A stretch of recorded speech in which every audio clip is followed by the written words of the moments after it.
Au cours de l'été 2019, des incendies ravagent la forêt amazonienne. Plus grande forêt tropicale du monde, son sort suscite une forte mobilisation diplomatique et médiatique.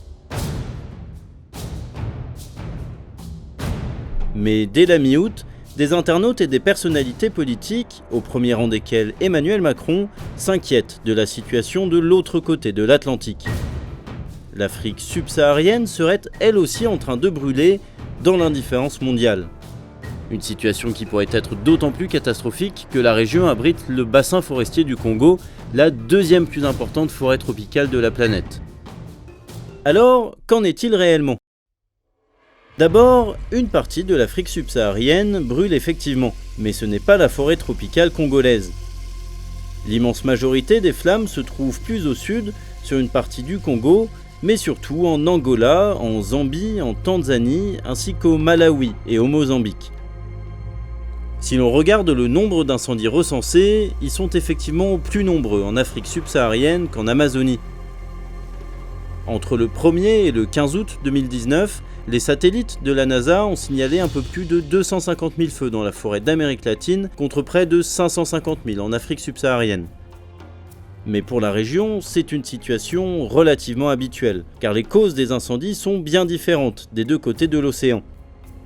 Au Brésil, l'origine des flammes qui ravagent la forêt amazonienne est à trouver dans la sécheresse, ainsi que dans la politique du président Jair Bolsonaro. Depuis son élection en octobre 2018, il s'emploie à faciliter l'exploitation industrielle et agricole de la région. On vous explique cela plus en détail dans cette autre vidéo. En Afrique, les incendies sont majoritairement l'œuvre d'agriculteurs locaux qui pratiquent la technique du brûlis.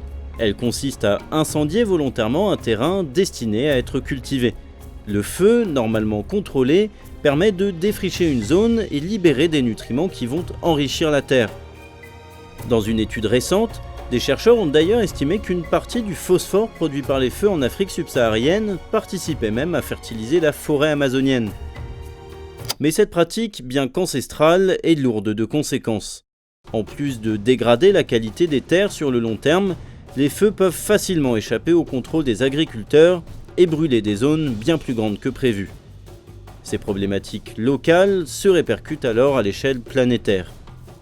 Car chaque année, l'ensemble des feux de la planète génère entre 25 et 35% des émissions de gaz à effet de serre responsables du réchauffement climatique, et à elle seule, l'Afrique subsaharienne représente environ un tiers des émissions liées à ces incendies.